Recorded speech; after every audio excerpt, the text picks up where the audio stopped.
sigas guiando y hablando a través de esta carta que se escribió hace 2000 años aproximadamente, Padre, pero hoy en día, Señor, siga haciendo eco y transformando y cambiando la vida de cada uno de tus hijos, Señor. Te lo pido en especial por cada uno de mis hermanos y por lo mía. Te rogamos, Señor, que tú estés limpiando el camino, estés quitando todo obstáculo, derribando toda altivez, todo argumento, Señor, que se levante contra el conocimiento que viene de ti, Padre. Gracias, dejamos todo en tus manos, en nombre del Señor Jesucristo, el nombre que es sobre todo nombre. Amén y amén. Bueno, vamos a estar nuevamente, voy a repetir, 1 Tesalonicenses capítulo 5. Capítulo 5, versículo, vamos a leer versículo 12 y en adelante, vamos a leer. Le damos la bienvenida a los que están llegando y vamos a leer versículo 12. Es el versículo, el pasaje que vimos el domingo pasado. Dice lo siguiente: os rogamos, hermanos, que reconozcáis a los que trabajan entre vosotros y os presiden en el Señor y os amonestan, y que lo tengáis en mucha estima y amor por causa de su obra. Tened paz entre vosotros. Ahora, verso 14 dice lo siguiente, leemos todos juntos en voz alta. Dice: también os rogamos, hermanos, que amonestéis a los ociosos, que alentéis a los de poco ánimo, que sostengáis a los débiles, que seáis pacientes para con todos. Y verso 15: mirad que ninguno pague a otro mal por mal, antes seguid siempre lo bueno, unos para con otros y para con todos. Bueno, ese es el pasaje y vamos a estar, ¿verdad?, estudiando y viendo 5 manifestaciones de un cuidado especial que tenemos que tener y que va a dar crecimiento. Entonces vamos a ver 5 manifestaciones y también algo para que puedan tenerlo bien presente es la atención y el cuidado entre hermanos es necesario para el crecimiento de la iglesia. Atención y cuidado entre hermanos es necesario para el crecimiento de la iglesia. Y bueno, y de esa atención y cuidado se ve manifestada. Una de esas manifestaciones, lo vemos en versículo 14, lo vemos que es amonestar, ¿verdad? Amonestar a los ociosos. La segunda, en la cual tenemos que tener atención y cuidado, es, también está el versículo 14, alentar a los de poco ánimo. La tercera, también está en el versículo 14, dice, sostener a quienes, a los débiles. La cuarta, ser paciente, ¿para quiénes? ¿Para con todos o para con algunos? Para con todos. Verso 15, mirad que ninguno pague otro mal por mal. Y esa es la quinta manifestación, seguir lo bueno. Seguir siempre lo bueno, unos para con otros y para con todos. Entonces, esto es algo que nosotros tenemos que tener, nuestro cuidado y atención para con el hermano en la fe, es lo que va a dar crecimiento. Y ¿cómo podemos poner en práctica ese cuidado, esa atención para con el hermano en la fe? Es primero amonestando a los ociosos. A ver, la iglesia de Tesalónica era una iglesia que tenía dudas acerca de la venida del Señor Jesucristo, ¿verdad? Era una iglesia que se preguntaba cuándo sería la venida del Señor. Por eso en versículo 2 del mismo capítulo, versículo 1 y 2, lo voy a leer, del mismo capítulo 5, dice: pero acerca de los tiempos y las ocasiones, no tenéis necesidad, hermanos, de que yo os escriba, porque vosotros sabéis perfectamente que el día del Señor vendrá así como ladrón en la noche. Ellos también tenían duda, querían saber cuándo sería el día, cuándo sería la llegada del Señor Jesucristo. Y Pablo le dice: no, tranquilo, ustedes saben perfectamente, esto no es algo que yo solamente lo he dicho, esto ya está enseñado hace tiempo, que el Señor Jesús vendrá como ¿quién? Como ladrón en la noche. Y el ladrón en la noche no anuncia, o sea, el ladrón no te dice previamente cuándo va a ir a tu casa a robarte, ¿verdad? No te toca la mano a las 3 de la tarde y dice: mira, a las 2 de la mañana voy a estar en tu casa y voy a entrar por la ventana, voy a romper. No, no hace eso, ¿verdad? Yo sé que puede parecerle así, ¿qué está diciendo pastor? No, es obvio. Bueno, pero lo obvio ellos no sabían, por eso Pablo tenía que hablarle y enseñarle a través de esa analogía, a través de esa ilustración. Bueno, por causa de eso, en 2 Tesalonicenses, capítulo 3, vemos que Pablo exhorta a los cristianos a que puedan estar ocupados, no expectantes de manera pasiva o siendo pacientes, esperando de manera pasiva la venida de ¿quién? Del Señor Jesucristo. No sé si me están prestando atención. No es que Pablo decía, a ver, hermanos, despiértense, sé que la venida del Señor está cerca, pero eso no debe llevarle a estar inactivo. Eso debe llevarle al contrario, a estar ¿qué? Activo, velando, siendo sobrios. Sí hay que ser paciente en cuanto a que el Señor va a venir, y va a venir, pero no una espera pasiva, sino una espera activa. Y es por eso que los tesalonicenses eran inclinados a estar así. Tal vez esa sería una manera, una forma en la que ellos estaban, por esa razón estaban algunos ociosos. Ahora, no era que muchos, eran algunos, no eran todos, eran algunos.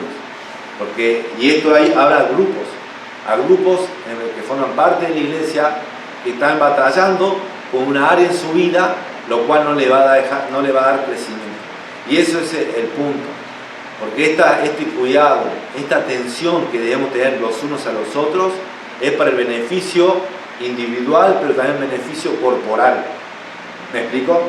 Porque si no lo hacemos, si no lo hacía la iglesia de Tesalónica no crecía, no iba a crecer, al contrario, iba a decrecer. Y si nosotros no ponemos en práctica la palabra del Señor en este punto, en este aspecto, la iglesia Bautista Vida Abundante no va a crecer, al contrario, va a decrecer. Va a mantenerse ahí, hacia abajo, ¿verdad? Entonces es importantísimo nosotros aplicar la palabra de Dios para el beneficio individual, pero también siendo conscientes que estamos en un cuerpo. Amén. Somos bíblicos, no estoy diciendo la verdad bíblica, estamos en un cuerpo. La iglesia es el cuerpo de ¿quién? De Cristo. Y Cristo es la cabeza, ¿ok? De ese cuerpo, la cabeza de la iglesia. Entonces, la primera manifestación es una acción, es amonestar. Es una palabra que se usa para advertir, es una palabra que se usa para llamar la atención sobre un hecho, sobre una actitud que se tiene. Es decirle, mirá por lo que estás haciendo, mirá la actitud que estás teniendo, mirá esa posición que tenés, no es buena, no es bíblica, es mejor que cambies, es mejor que des media vuelta, un giro de 180 y vayas en dirección contraria, es mejor que lo corrijas. Amonestar es hacer presente algo para que se considere, para que se procure o evite, ¿verdad? Es de cierta forma, un llamado de atención, una observación. Ahora, no andamos por la vida, ¿no?, ahí amonestando y viendo todos los errores de los demás, porque no es así como debe ser nuestra actitud. Pero sí debe haber amonestación, sí debe haber amonestar los unos a los otros, y ya vamos a completar la frase de este pasaje completo. Pero, por ejemplo, hablando acerca de amonestar, dije el domingo pasado que no era algo solamente o propiamente del pastor, era algo que le pertenecía a todos, y este pasaje lo confirma, ¿verdad? Amén, lo confirma, porque versículo 12, lo leemos, versículo 12 dice lo siguiente: os rogamos, hermanos, que reconozcáis a los que trabajan entre vosotros y os presiden en el Señor, y os amonestan. Eso eran líderes, los que presidían eran los líderes de la iglesia. Presidir significa ir delante, ir guiando. Entonces ellos amonestan. Bueno, no era algo solamente de los líderes, alguien de los que están a cargo del ministerio o del pastor, es algo de todos. Porque el versículo 14 dice, también os rogamos, hermanos. Está hablando ahora a toda la iglesia nuevamente. Lo que tienen que hacer es de ustedes, amonestar. ¿Cómo debe ser la amonestación? Voy a leer el versículo que había leído la vez pasada, Romanos capítulo 15, versículo 14. Romanos capítulo 15, versículo 14. Si no pueden ir allí, presten atención a la palabra de Dios. Miren lo que dice la palabra del Señor.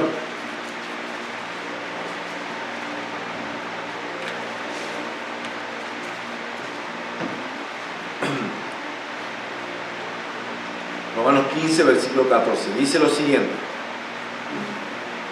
Pero estoy seguro de vosotros, hermanos míos, de que vosotros mismos estáis llenos de bondad, llenos de todo conocimiento, de tal manera que podéis ¿qué? Amonestarnos los unos a los otros. Los unos a los otros. Nuevamente lo voy a leer, pero estoy seguro de vosotros. ¿Quién está hablando? Pablo. ¿De quiénes? De los romanos.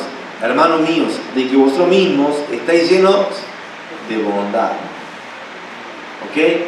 Para amonestar, ¿qué hay que tener? Bondad. Hay que tener bondad. Hay que estar lleno de bondad. Dice, llenos de todo conocimiento. De tal manera que podéis, ¿qué cosa? Amonestarnos los unos a los otros. Entonces es necesario que vos te llenes de bondad para poder amonestar a tu hermano. No podés amonestar a tu hermano en ira, ¿verdad? En contienda. No podés hacerlo. Debes hacerlo en bondad. Con firmeza, amén. Sí, con firmeza sí, pero no de un espíritu condenatorio, un espíritu de decir, mira hermano, está todo mal, y un espíritu fariseo. Ahora, es necesario. Pablo, por ejemplo, dice, por tanto, velad, acordándonos que por 3 años de noche y de día no he cesado de amonestar con lágrimas a cada uno. Con lágrimas a cada uno. Es algo que era necesario. ¿Por qué es necesario amonestar? ¿Qué piensa? Era necesario porque nos equivocamos. No solamente equivocamos, sino pecamos. ¿Verdad? Pecamos. Es necesario entonces que yo como pastor amoneste a ustedes. Es necesario que ustedes me amonesten a mí.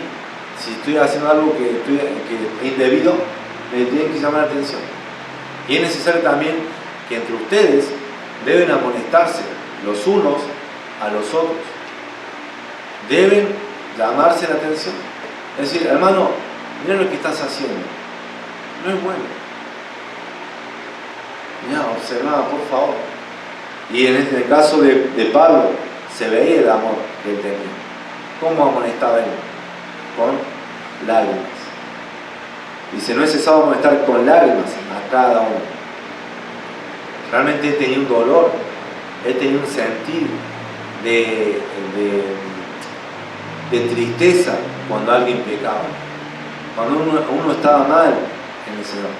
Tenía ese dolor. ¿Verdad? Nosotros por ahí nos puede pasar, ay, ese hermano siempre hace lo mismo, no cambia más, ¿verdad? Ya le dije otra vez. Y bueno, pero Pablo tenía un dolor, tenía una tristeza, no tenía ira, no era dominado por el enojo, por la amargura o por el rencor, era dominado por la bondad que él tenía y por el amor que tenía hacia el hermano. No obstante, él amonestaba y él decía, por ejemplo, en la iglesia de Corintios, que iba a ir con ¿qué? Con vara. Si no cambian, voy a ir no con palabras solamente de cartas, sino con vara. Entonces es un equilibrio, porque el que anda en pecado debe ser exhortado, debe ser amonestado, debe ser llamado a la atención.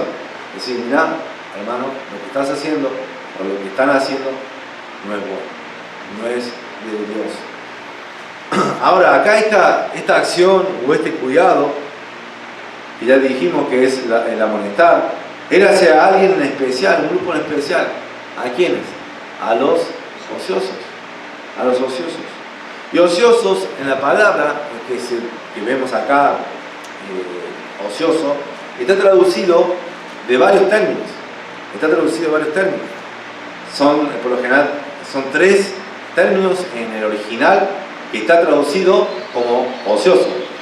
Una se encuentra en Hechos 17:5. Vamos a ver un poco acerca de este grupo. En Hechos 17:5 se usa la palabra ociosos. Y es un término diferente, pero también alude a la idea y al concepto de ociedad que se usa en Tesalónica. Hechos capítulo 17, versículo 5.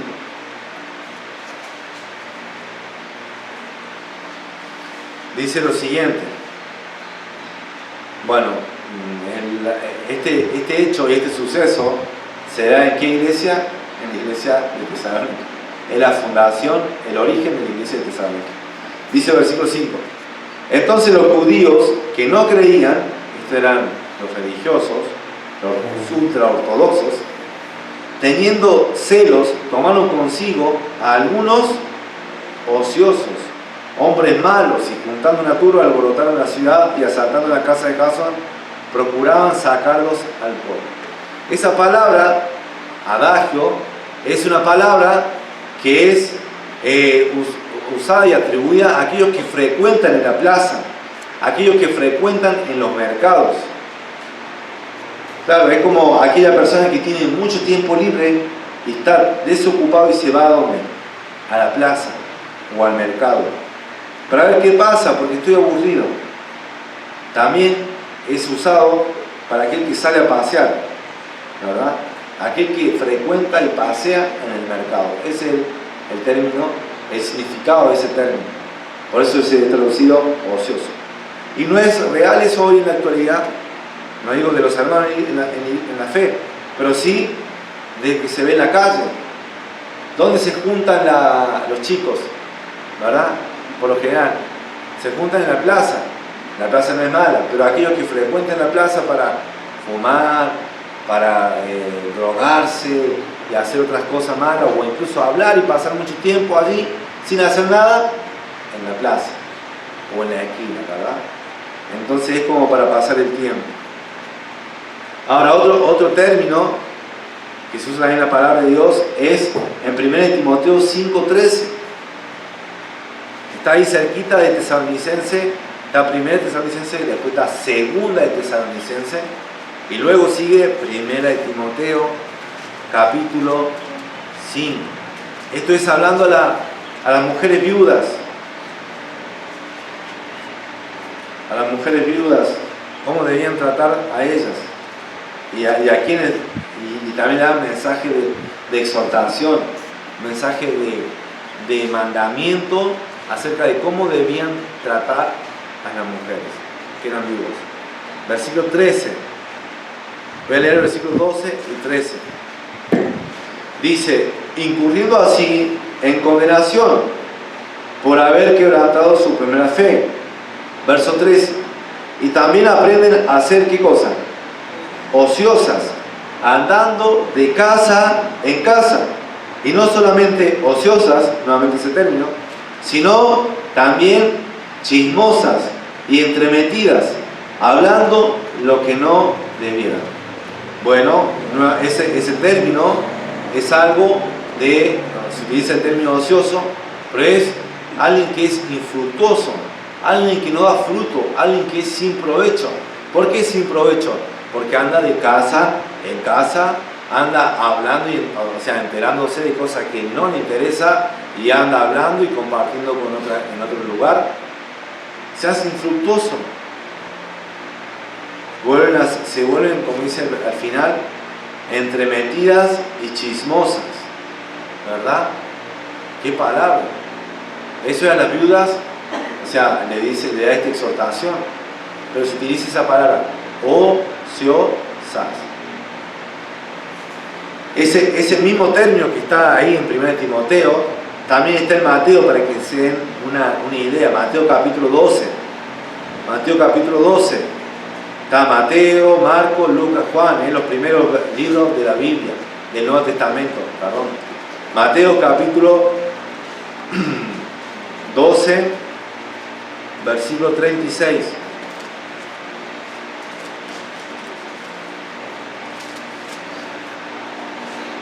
Dice lo siguiente, la palabra del Señor. Prestemos atención. Versículo 36 del capítulo 12 del libro de Mateo. Dice lo siguiente, el Dios, Jesús, hablando a los hombres, a nosotros, dice: mas yo os digo que toda palabra que ociosa que hablen los hombres, de ella darán cuenta en el día del juicio.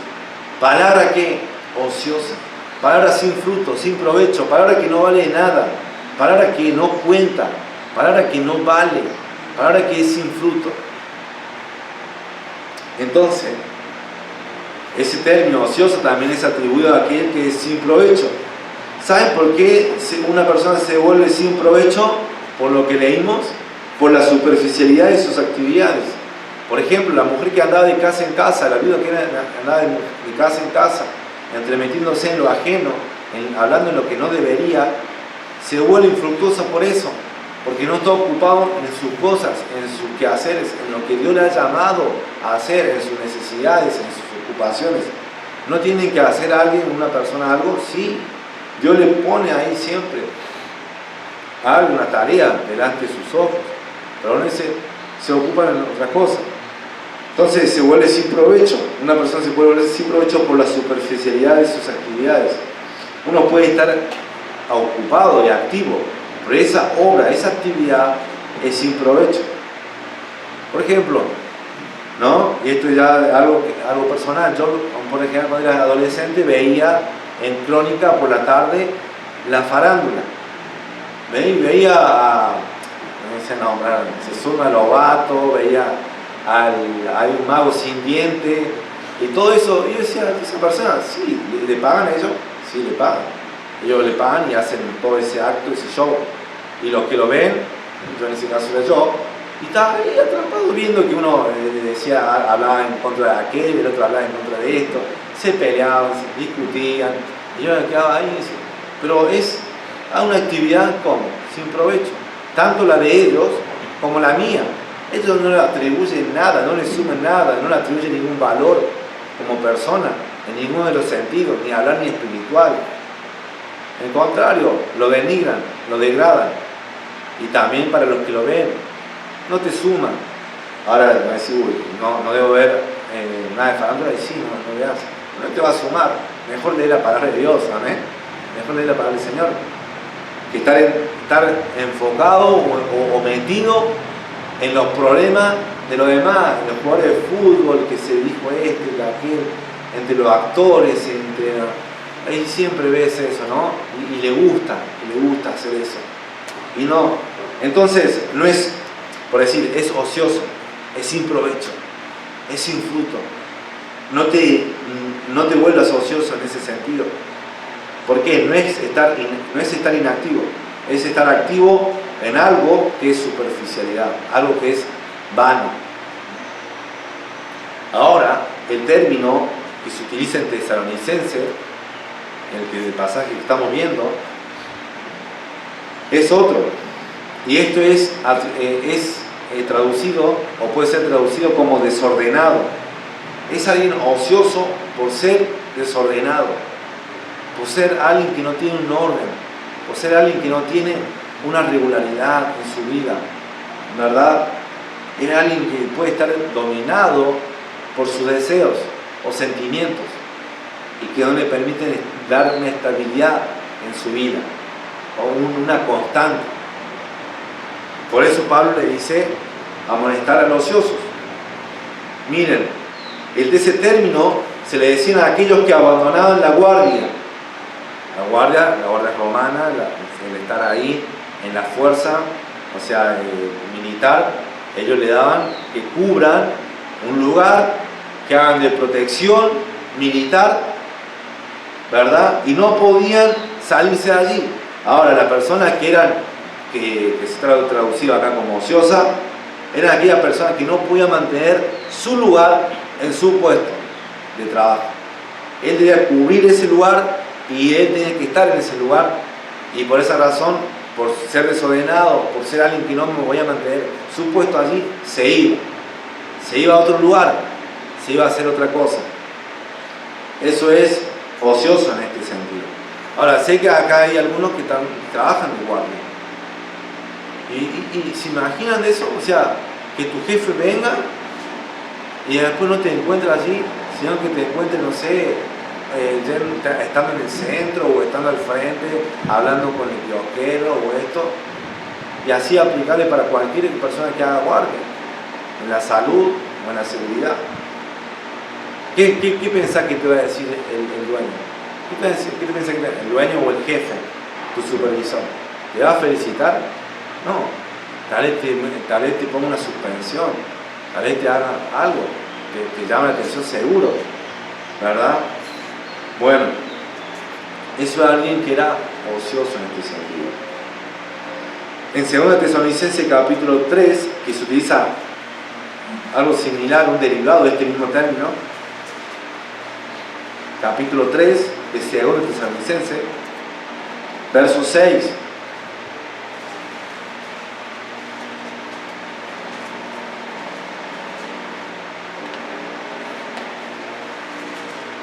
Capítulo 3, versículo 6.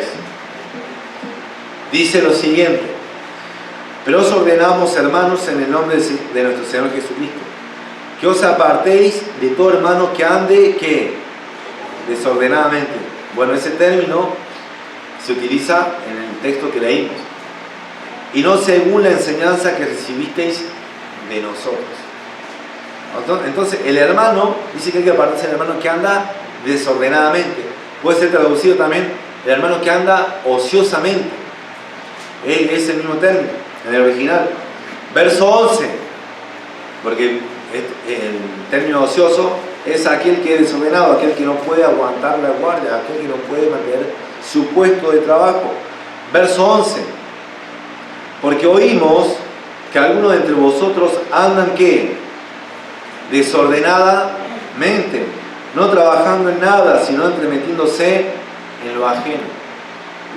Es por eso que una persona que es dominada por sus deseos, sus sentimientos, es alguien que se vuelve ociosa y no puede mantener un ¿qué? Un trabajo, no puede mantener una tarea, se desconcentran, se dispersan, pasa una mosca, ¡oh, la mosca! Y están leyendo y no se pueden concentrar en leer, no se pueden concentrar en realizar una labor, una tarea, un trabajo, se desvían, se van. Y eso se ve en tu vida, lo vas a ver, lo notás, pero también se ve en la iglesia. También se ve en la iglesia, hermanos.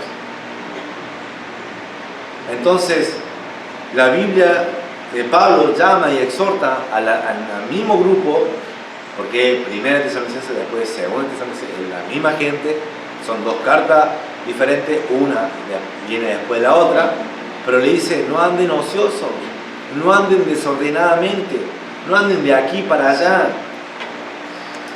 Dice: no trabajando en nada. Después dice en versículo 12, leímos el versículo 11, versículo 11 al final dice: no trabajando en nada, sino entremetiéndose ¿en qué? En lo ajeno. ¿No le parece similar al mismo pasaje que se utiliza en 1 Timoteo capítulo 5 acerca de las viudas? Dice que ellos se entremetían en lo que no debían, ¿verdad? Andando de casa en casa, y ellos eran ociosas por eso. Ahora acá ellos son ociosos también por lo mismo, porque andan desordenadamente, andan entremetiéndose en lo ajeno, en lo que no le importa, en lo que realmente no le dé provecho, mejor dicho. Porque importar sí le puede importar, pero no le dé provecho para su vida. Ahora esto siempre hay, ¿no? Esto es algo típico. Siempre hay en el barrio a alguien, y para que te hagas siempre hay en el barrio alguien que se pare en la vereda, ¿verdad? Y empieza a barrer, y empieza a observar a todo el vecino. ¿Y qué es lo que hacen, su movimiento, y esto y aquello, y se entera de todo? Y yo conocí a alguien así. Y venía a mí, y me acuerdo en la cuadra, y me contaba, y me metía. Y yo como por dentro decía, bueno, y siempre quería cortar la charla, porque quería hacer mis cosas, quería ocuparme en otras cosas, o le cambiaba el tema, porque la verdad no me interesaba qué es lo que el vecino, los problemas del vecino, o la falta del vecino, ¿verdad? Entonces, eso es un ejemplo. Son aquellos que andan de acá para allá. Me gusta esto, me gusta este deporte, me gusta este deporte, me gusta, no sé, la play, me gusta leer, me gusta subir esto, me gusta... Y andan allí y no se ocupan en una tarea en sí. Y sobre todo, no atiende el llamado principal de su vida. Porque el ser ocioso, el ser desordenado, y esto es algo también que me pega a mí, ¿ok? No mantiene una constante, no mantiene un orden en su vida. No sé si me están entendiendo. Y no te deja hacer obras provechosas, con frutos. Proverbios capítulo 18, miren lo que dice Proverbios 18:1. No aparece la palabra ociosa, pero sí, Proverbios está llena de sabiduría y que habla acerca de este concepto. Proverbios capítulo 18, versículo 1. Dice lo siguiente. Entonces, ocioso, en el pasaje del Tesalonicense, es alguien que es, ¿cómo? Desordenado. ¿Ok? Alguien desordenado. Alguien que es atrapado por su deseo, por lo que le gusta en el momento. Dice Proverbios 18:1. Su deseo busca el ¿qué? El que se desvía. Y se entremete en ¿qué? En todo negocio. ¿Verdad? Y claro, ¿por qué? Porque no tiene un punto fijo, no tiene un norte. Y si tiene un norte, y si sabe cuál es su punto fijo, va tras su deseo y se desvía. Se desvía acá, se desvía por allá, y se va por acá, y se va metiendo y llenando de muchos negocios. Y no puede ejecutar o completar uno. Es el que anda desordenado. Ahora, bueno, ya entendí, pastor, ya entendí. Tengo que ser más ordenado, tengo que tener la meta más clara, más fija, un punto más concreto. Y sí, eso es lo que dice la palabra del Señor, hay que amonestar a los ociosos, debemos amonestarnos unos a los otros, pero en sí no se queden con solamente de ser desordenados, agarren toda la idea, porque ocioso, recuerden, eran los que frecuentaban en la plaza, aquel que tenía mucho tiempo libre, y decían, me voy a pasear, ¿verdad? Voy a hablar con mis amigos, me voy a juntar, y pasan toda la tarde, todo el día allí, en el mercado, en la plaza, ¿verdad? Eso también es ociedad. También ocioso es aquel que está activo, pero involucrado en una obra que es sin provecho, ¿ok?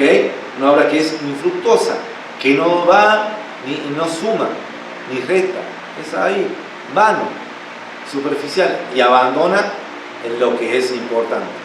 Ahora, el tercero, que es lo que está traducido y lo que está usado en Tesalonicense, el pasaje, es alguien que es más esencialmente desordenado, que se desvía por sus deseos.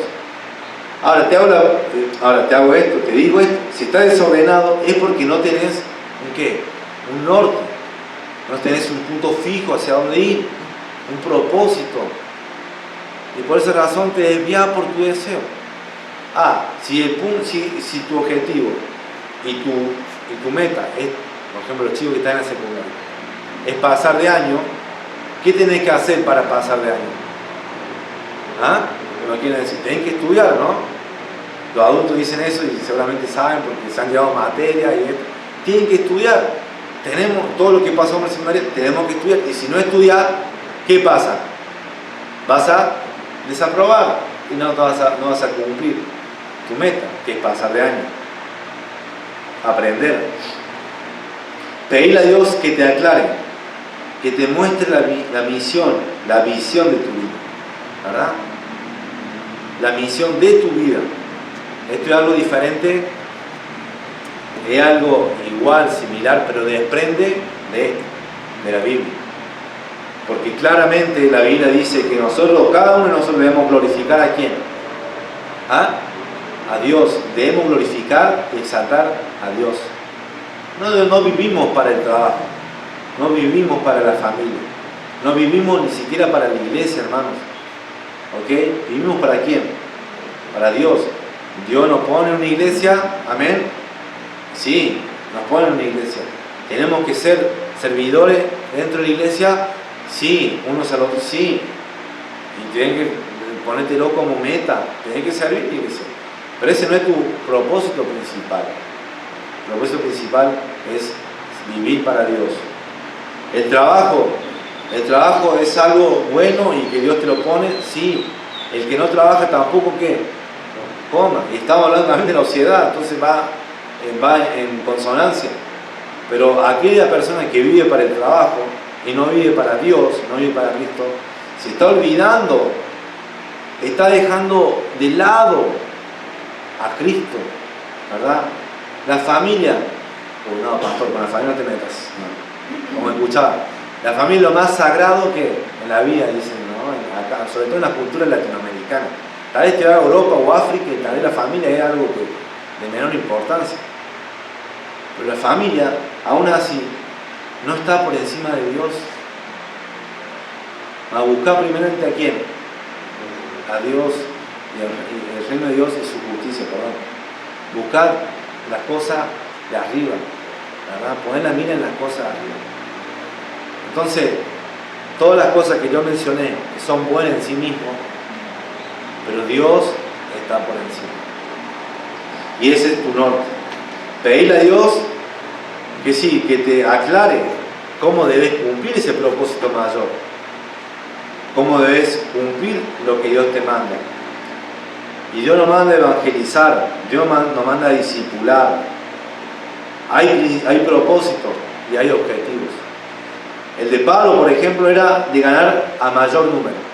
Él decía que se hacía judío a los judíos, él decía que se hacía romano, gentil a los gentiles, y de todos se hacía uno para ver si de toda manera y de toda forma ganaba a uno, ¿verdad? Y él hacía todo eso para ganar a mayor número, para seguir predicando y que más personas se conviertan. Ese era el objetivo de ¿quién? De Pablo, porque iba en consonancia a exaltar y glorificar a Dios.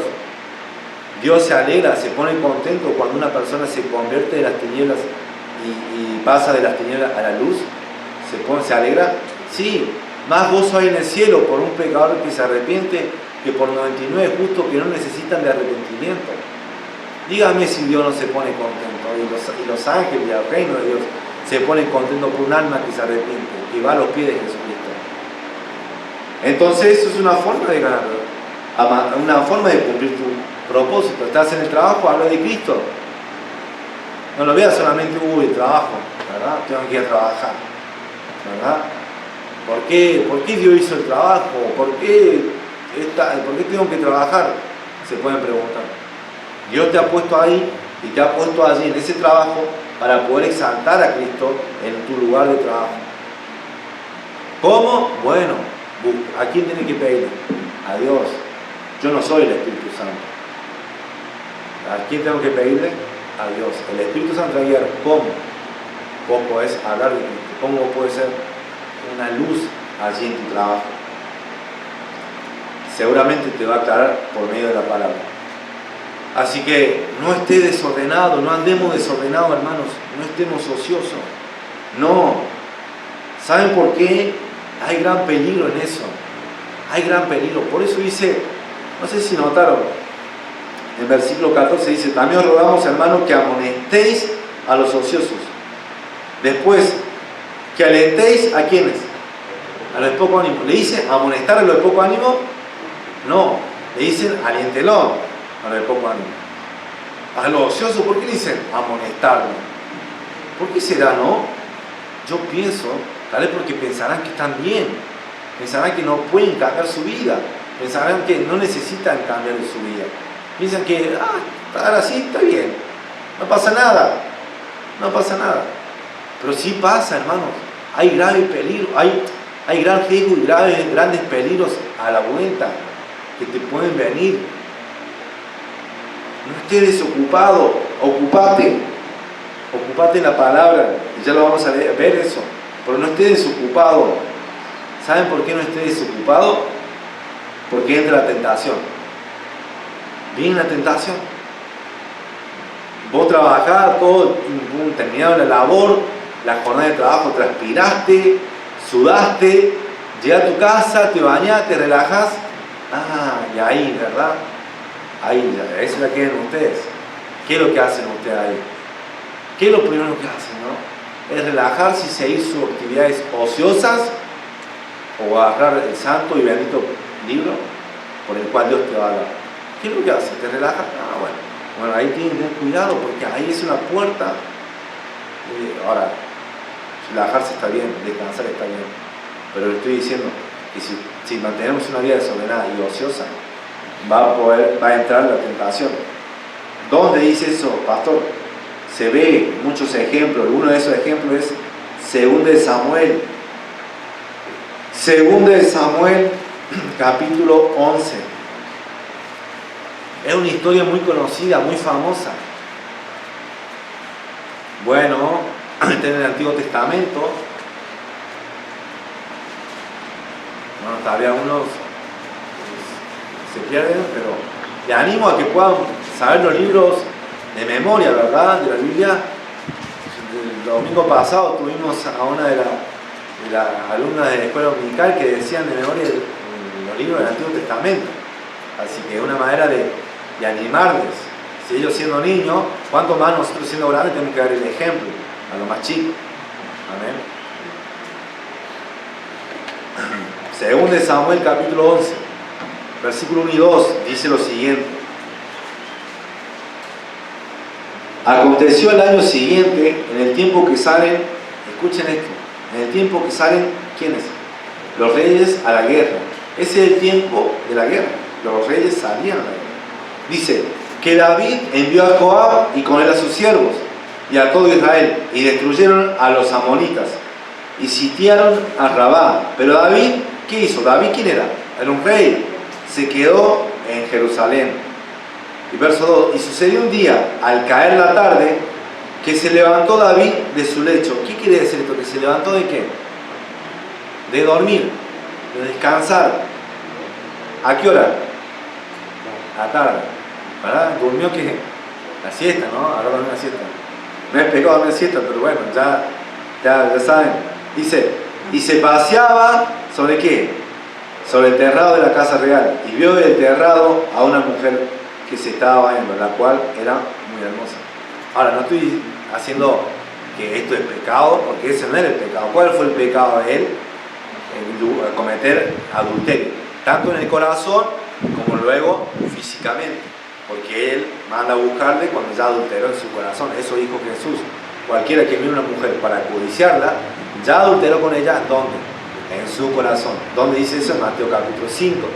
Ahora, él estaba en su casa, estaba durmiendo, él estaba paseándose por su casa.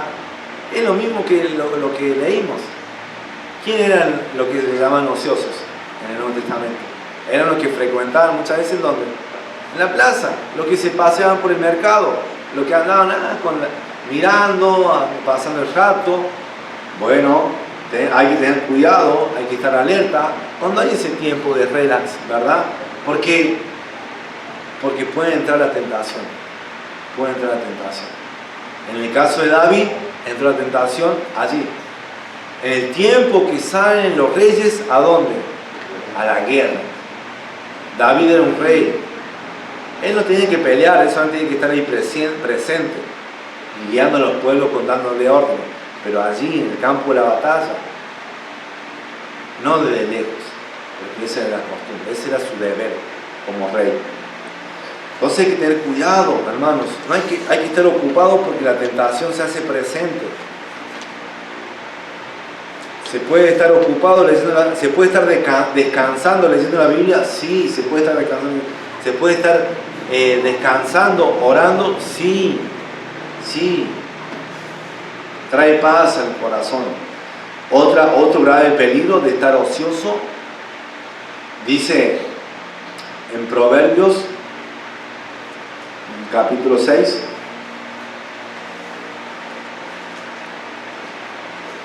dice lo siguiente.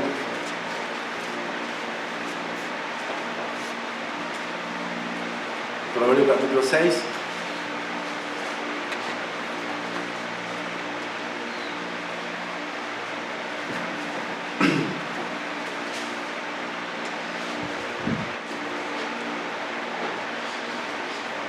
Proverbios 6, versículo 6. Dice lo siguiente. Ve a la hormiga, oh perezoso, mira sus caminos y sé sabio, la cual no teniendo capitán, ni gobernador, ni señor, prepara en el verano su comida y recoge en el tiempo de la siega su mantenimiento. Esa es la hormiga. Perezoso, ¿hasta cuándo has de dormir? ¿Cuándo te levantarás de tu sueño? Un poco de sueño, un poco de dormitar, y cruzar por un poco las manos para reposo. Así vendrá, ¿qué cosa? Tu necesidad como caminante y tu pobreza como hombre armado. Va a venir para aquel que está mucho tiempo en la sociedad sin hacer nada, desocupado, va a venir la pobreza como un hombre armado. Y para aquel que está ocioso, en el sentido de estar relajándose por una larga jornada de trabajo, va a venir la tentación. El último ejemplo, por ejemplo, lo que se da en el trabajo. Termina la obra, la luna viernes, ¿no? Trabajaron un montón los albañiles, en la obra, en la cuadrilla. ¿Qué se hace el viernes? Asado, ¿no? ¿Y qué hacen muchos? Se quedan a tomar, ¿no? Total, el sábado no tienen que ir a trabajar. Y no aparece el sábado, no aparece el domingo, y el lunes vaya a saber si aparece, ¿no? Pero así es. Después de larga jornada de trabajo, es el patrón. Aparece la tentación y te seduce. Hay que estar alerta, cuidado, hay que estar mejor velando. ¿Por qué amonestar nuevamente? ¿Por qué utilizar la palabra alimentar? Si el otro dice, hay que alentar, hay que sostener, hay que ser paciente. Acá los ocioso dice amonestarlo. ¿Por qué no tenemos que amonestar cuando hay ociedad? Porque la ociosidad no va a permitir el progreso, ¿qué? Espiritual. Y claro, porque ya sea cualquiera que sea una de esos tipos de ociedad, o por qué se le puede llamar ociedad, pero uno puede decir, no tengo ganas, estoy ocupado en otras cosas, no puedo. ¿Ocupado en qué? En cosas sin sentidos, en cosas que no tienen valor en lo eterno. No va a haber progreso espiritual si estás ocioso. No va a haber progreso espiritual. No hay, hermanos, no hay. ¿Por qué? Porque vas a ser dominado por tu deseo. No vas a querer leer la palabra del Señor. ¿Por qué? Porque hay otra cosa para hacer. No vas a querer orar porque hay otras cosas para hacer. No va a permitir el progreso tampoco material. Ya leí Proverbios 6. Puede venir la pobreza.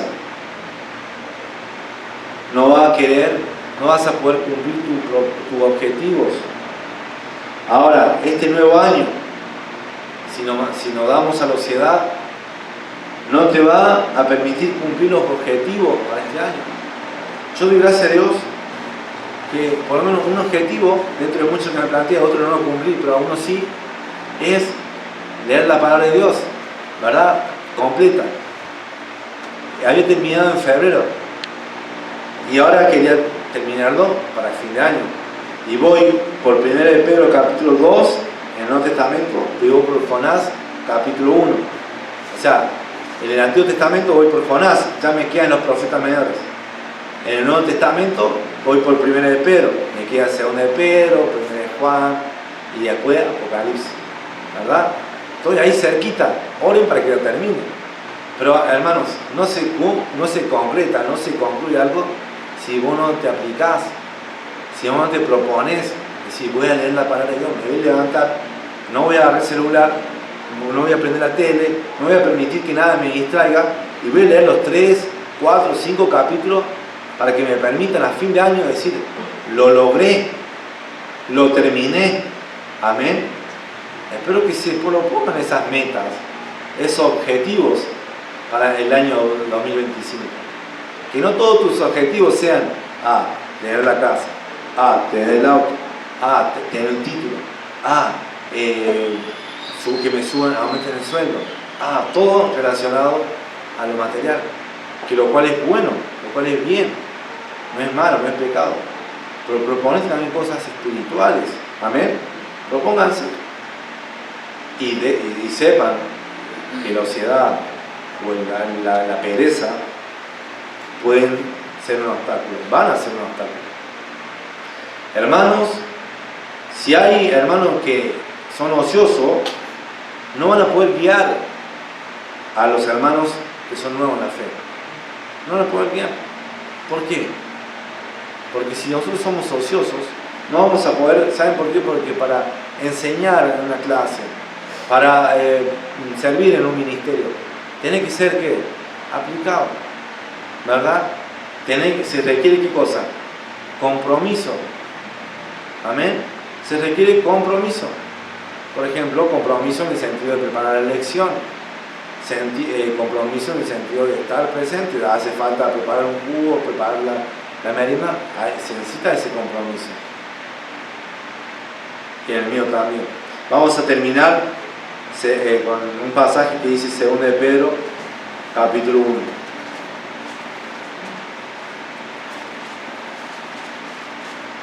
Entonces vimos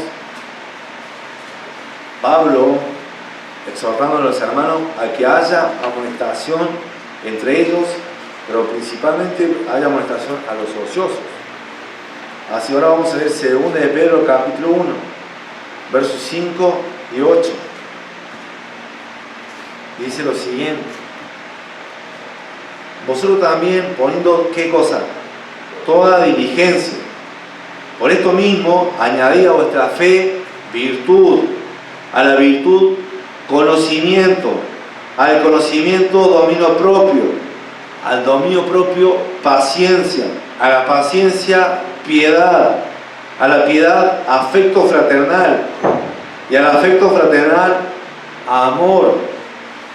Porque si estas cosas están en vosotros y abundan, no os dejarán estar ociosos ni sin fruto en cuanto al conocimiento de nuestro Señor Jesucristo.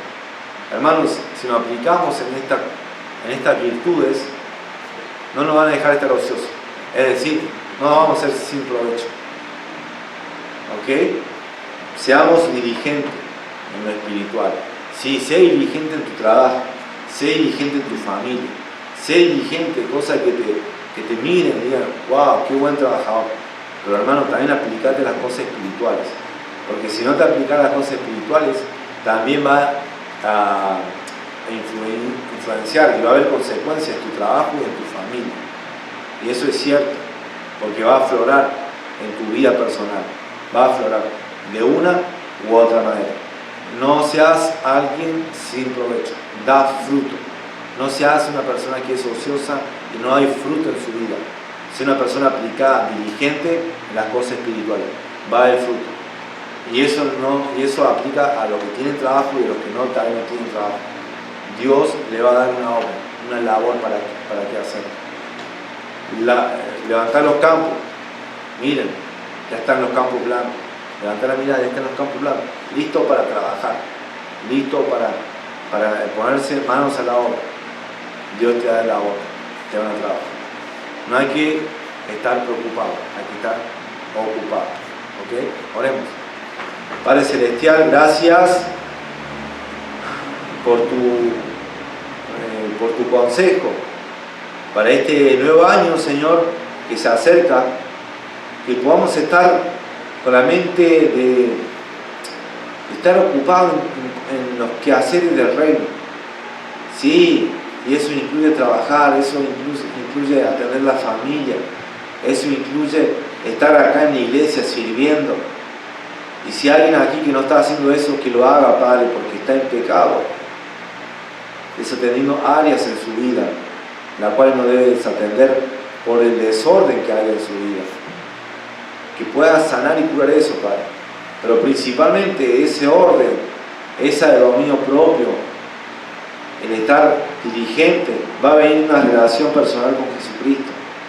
Así que te ruego, Señor, para que haya aquí un arrepentimiento, un acercamiento a Jesús, Padre, para que no lo dejen estar desordenados, andando de aquí para allá,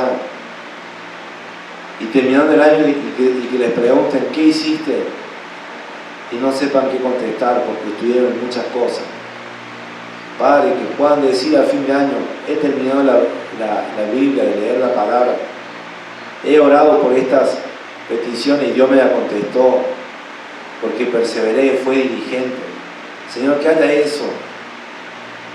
Padre Santo, bendícele también en órdenes materiales. Señor, que no bajen los brazos, que perseveren, que sean buenos trabajadores, que trabajen para Dios, para ti, Señor, no para los hombres. Que su ánimo y su diligencia no esté condicionada por el número con el cual aparece en el recibo de sueldo o por el cual le van a pagar. Que haya diligencia de manera trascendental, porque tú eres un Dios trascendental y te agradamos a ti, Padre. Que no haya ociedad entre nosotros. Y si hay ociedad, que nos llamemos la atención, Padre. Que nos digamos los unos a los otros cuando uno está caminando mal, cuando uno está haciendo algo indebido, cuando uno está andando desordenadamente, cuando uno está frecuentando las plazas o los mercados, abriendo la puerta para la tentación y cayendo en la tentación. Padre Santo, que haya eso. Padre Celestial, también que nos animemos a estar ocupados en tareas que son provechosas, que son productivas para el nivel personal, pero sobre todo para el nivel espiritual, para lo eterno. Señor, que haya ese involucramiento. Que los hermanos acá digan: voy a la iglesia y voy a dejar otras cosas que son de orden inferior. Voy a hacer una oración los miércoles, voy a hacer ese esfuerzo para congregarme y voy a dejar de hacer otras cosas. Y yo les aseguro, Padre, y por medio de tu palabra, que cuando estén delante de ti no se van a arrepentir de hacerlo. Porque las obras en las cuales estuvieron involucradas se van a quemar. Pero si algo se hizo para ti, eso va a permanecer por toda la eternidad. Te pido, Señor, que le dé entendimiento y que le dé obediencia. Que haya arrepentimiento y obediencia a tu palabra. Te ruego todo esto en nombre de Jesucristo.